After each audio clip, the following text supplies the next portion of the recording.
Alright, welcome back. Let's talk blades, because that's what we're into. I got a Spyderco for you guys today. Another one. Another one. This one has a kind of a sob story, little backstory on how I obtained this knife. Finally. I've been having it for a little while now, but the way that I got it, I kind of was disappointed and kind of put a bad taste in my mouth for buying knives for a little while, so I ended up taking a break. But I'll tell you that story, but first let's go into the specs. This is the Spyderco Native Chief.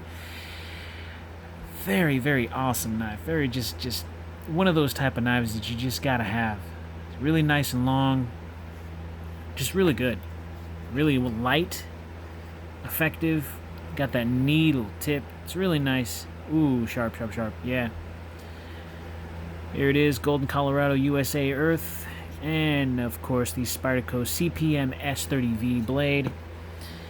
G10 handle scales. There are no liners in there. Check it out. No liners, just plain G10. And, of course, a little bit of that back spacer.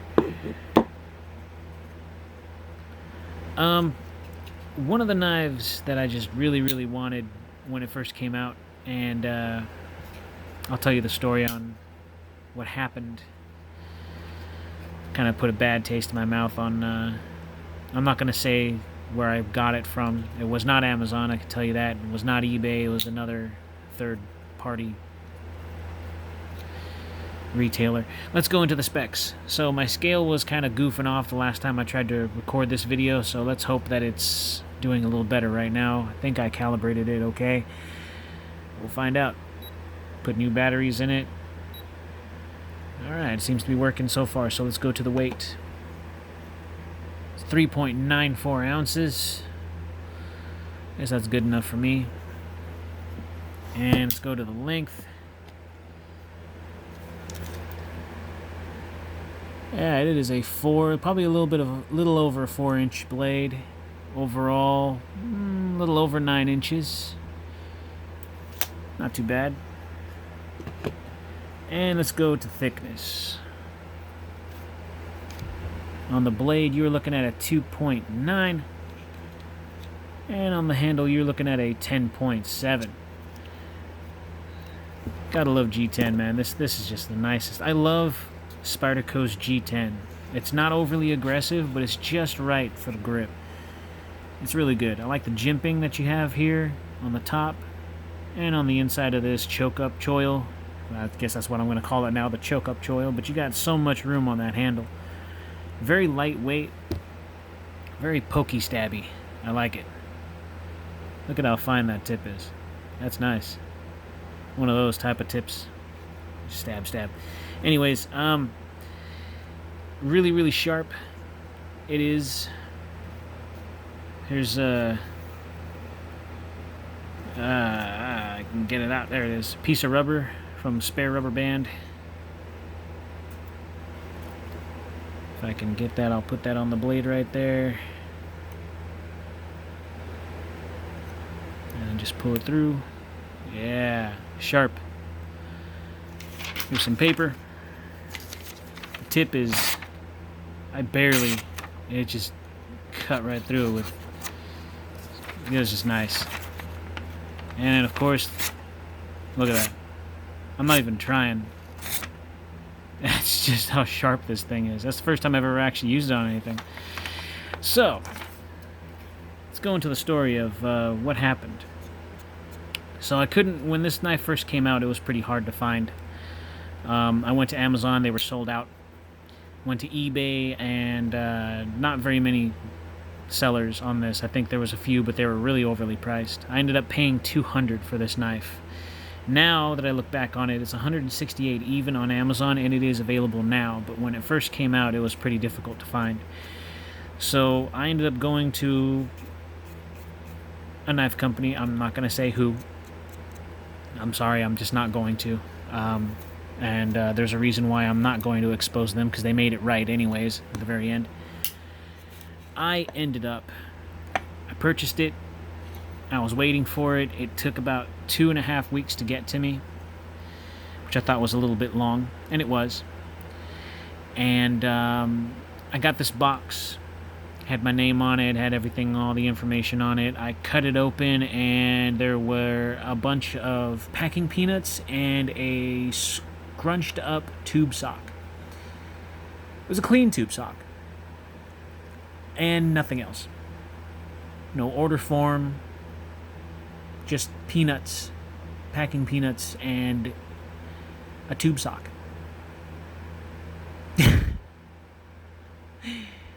I was perplexed. I was very perplexed.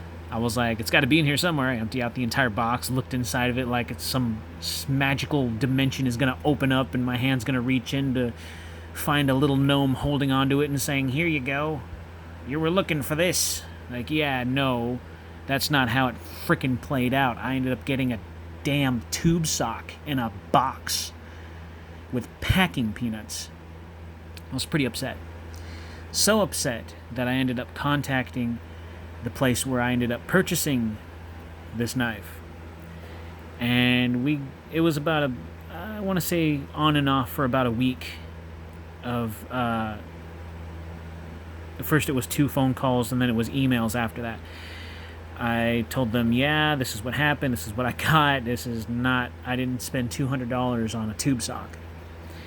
And the person over the phone was laughing. He was like, that's ridiculous. You know, obviously we didn't send you a tube sock, we sent you a knife. And I'm like, well, obviously I didn't get a knife. It turned into that kind of a situation, an argument. The guy refused to believe my story. And I sent pictures. I was like, look, this is what I got. This is what was in there. And I showed the box, the tube sock, and the packing peanuts.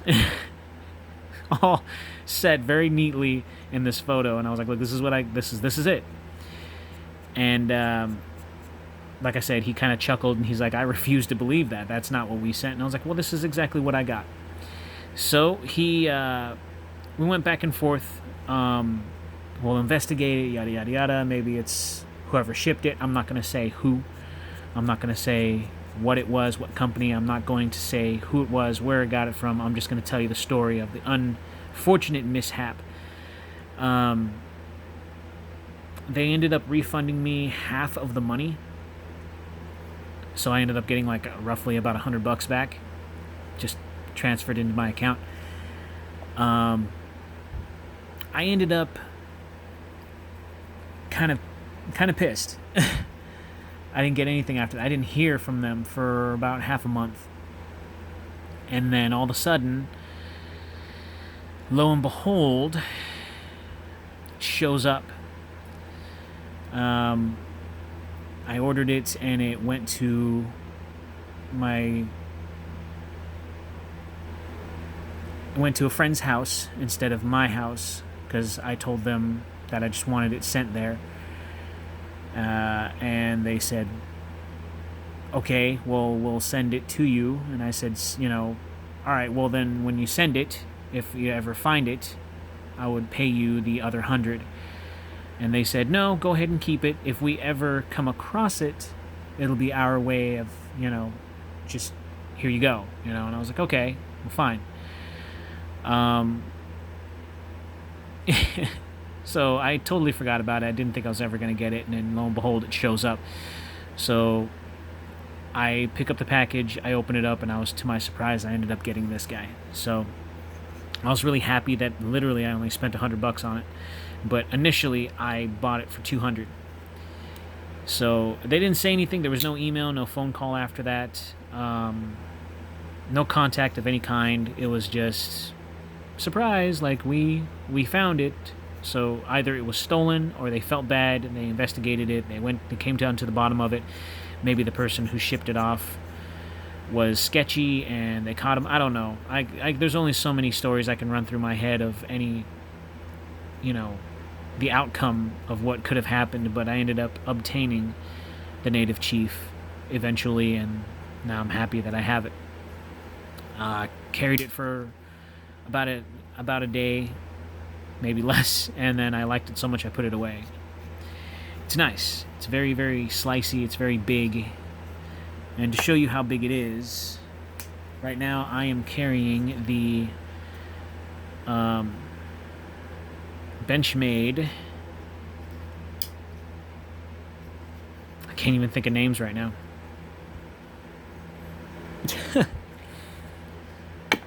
I know the name to that knife. I just, for some weird reason, after telling that story and how angry I was, I guess I can't really concentrate. I'm very sorry, but this is 3.5 inch blade. This is a little over 4 inches, obviously, so you can see the size comparison to that. So,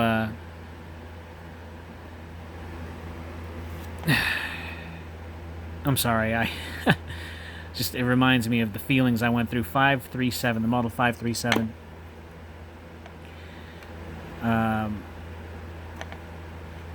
I ended up kind of losing taste in knives for a little while because of that little mishap. Even when I got the knife, I was like, great. I tossed it in my knife box with my other knives and just went along with my day, just like, well, that, you know, made me mad. It would make anybody mad. You'd get a tube sock instead of a knife. If I didn't say anything, I probably would have just spent $200 on a damn tube sock. So, you know. Bailout. That's that.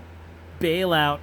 The Benchmade 537 bailout. Sorry about that.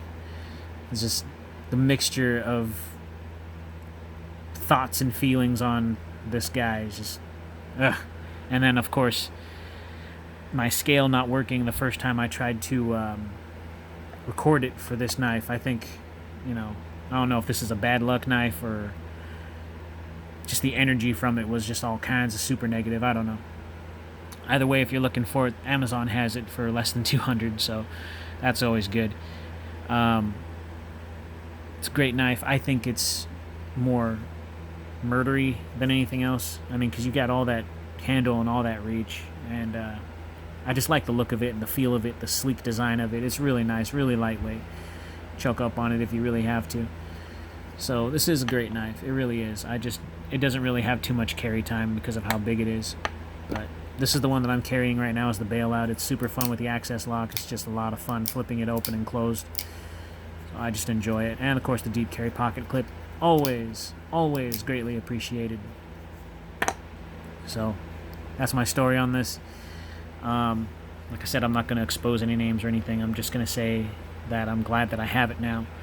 And I didn't spend $200 on a damn tube sock, which I still have, by the way. I use that tube sock for cleaning. So, yes, it sounds ridiculous, but it's like a little memento reminder of how things can get sometimes. And I use that tube sock to, you know, clean my knives from time to time. I might just throw it away now, just because now that I've mentioned it, I feel silly even having it. So, might not even have it anymore. Who knows? Anyways, that's my story on the Native Chief. So, whatever you do,